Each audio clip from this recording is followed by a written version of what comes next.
potentially abused by a partner that wants to see punishment or revenge.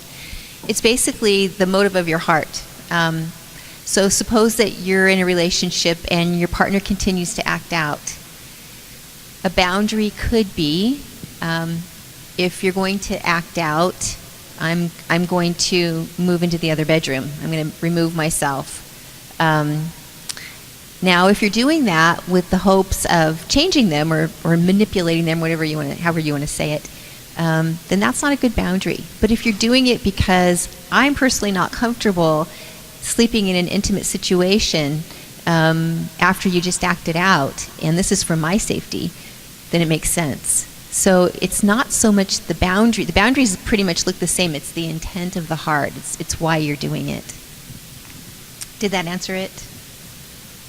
Hopefully. So this one says, I have a friend whose marriage is in crisis. I'll do better if I get my glasses out. It's that time of life. Can I interrupt? Sure.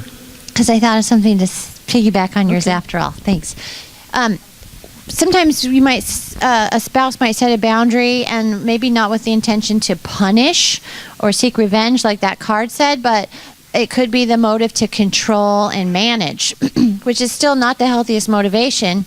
We just want boundaries to help meet our need, tune into our feelings, our needs, and then meet those needs in a respectful way. But when it turns into wanting to control and manage so that I feel safe, that's not good. So like Denise said, a boundary might be the same boundary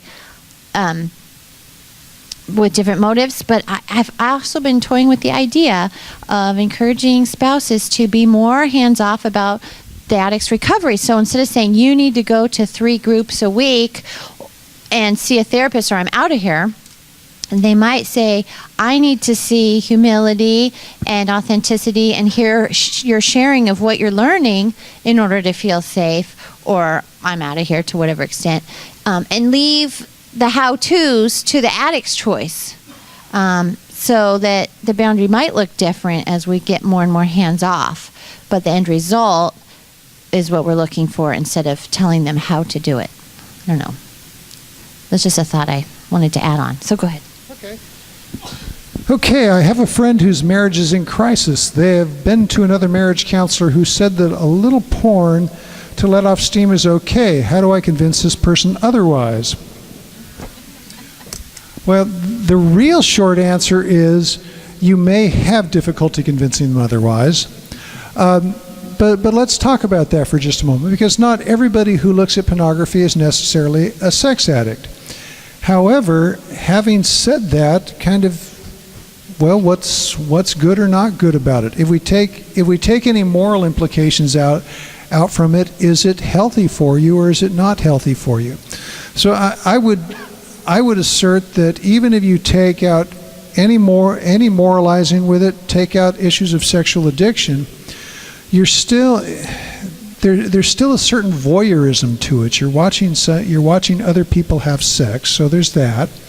It tends to make sex about performance and about physical perfection, about achieving a higher high, rather than having sex really just be about intimacy and mutual pleasure. So, if this couple were coming to see me, my first thing wouldn't be to go, okay, you guys need to stop that right now. It'd be more to go, okay, well, what makes it important in your relationship, and then be able to identify where the potentials are that it gets in the way.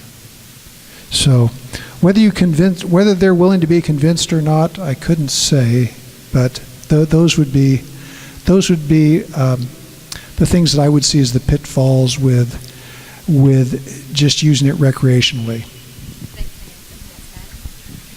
There actually was a study done, and it was done at a university setting, and what the study showed was that partners who look at pornography, do you remember that studies? Yeah, I'll speak to it then.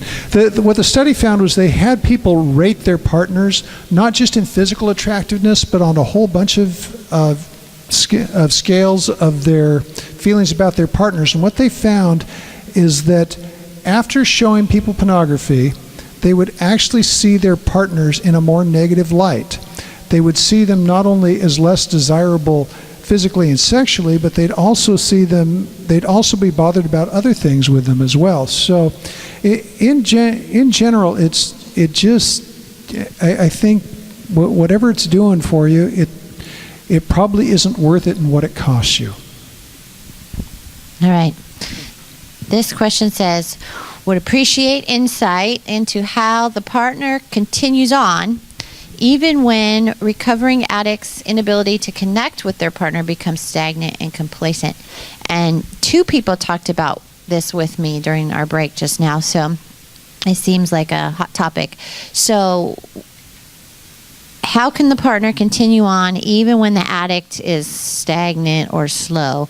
And it happens so often that an addict isn't a stellar recovery person. Like Tony is a very high quality, unique example of pursuing recovery, but a lot of addicts are slower to jump on the ball or on the bandwagon, or they don't, or they just do just enough to white knuckle it, and they still have maybe arrogance and irritability and distance, and they're not pursuing recovery, they're just staying with only sobriety.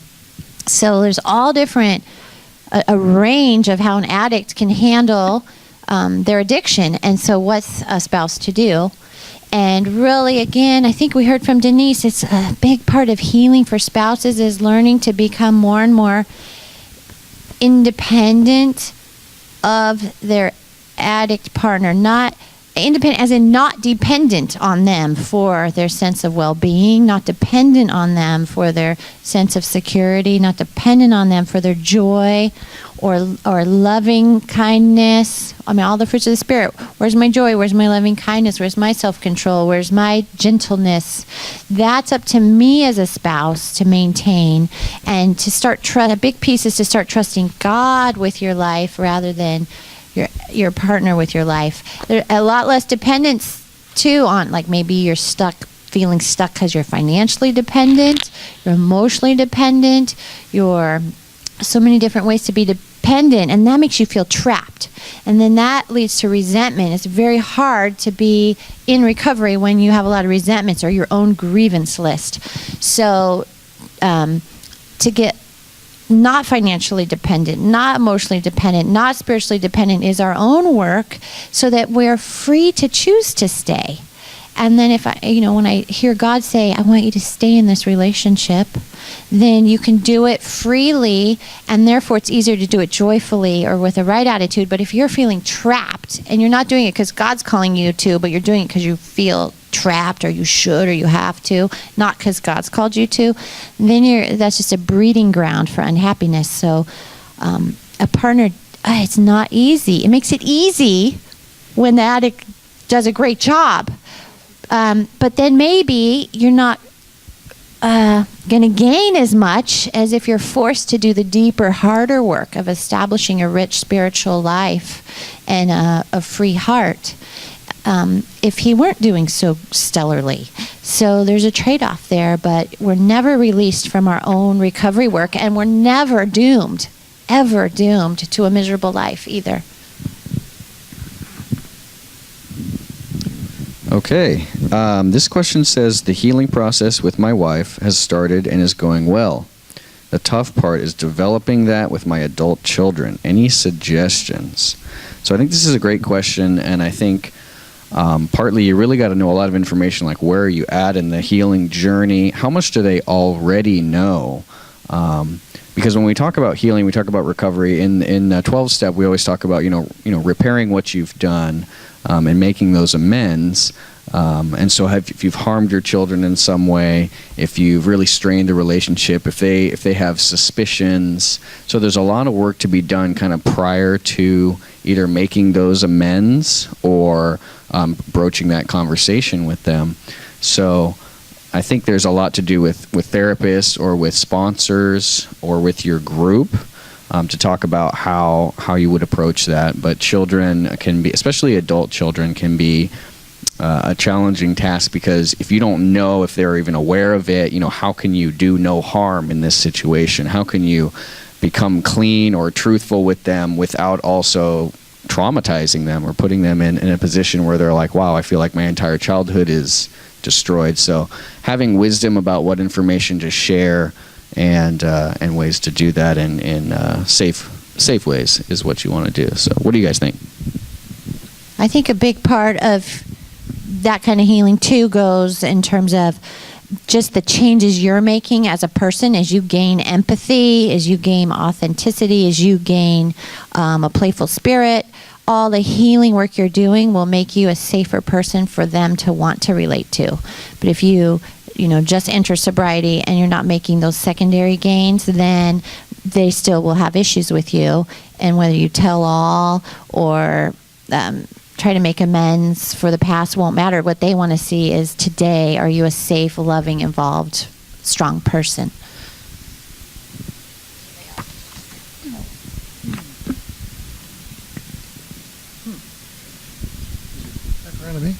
So, how do we as leaders wisely counsel the addict that crosses our path that has been told to leave the family and household? So, wow. Yeah. So, Trina, I think this would be a great moment to hear about your hula hoop. Okay.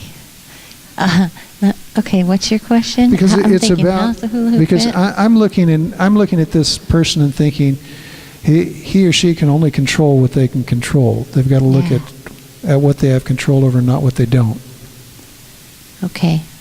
Am I putting you on the spot for something you? Well, can I answer it in a different way? Sure, answer it in a different way. Okay. Well, I would think give them empathy. Wow, crisis, like you said, how painful. And then maybe gently help them hear the wake-up call and encourage them to use it for motivation to get help and healing instead of to add to their grievance list or go into a poor me situation. But, to give empathy and offer encouragement to get help. Lots of people asked the addict to leave. Rosa asked Tony to leave. And it was it was a right thing. And so just to help support them in their crisis and help them use it well. That's what I would think. Maybe to point out that a boundary like that might be the right thing that they needed, and just to counsel them to plug in and get help for themselves, no matter if the family's going to welcome them back or not. They deserve more than that. God wants more for them than a hopeless life of addiction and despair.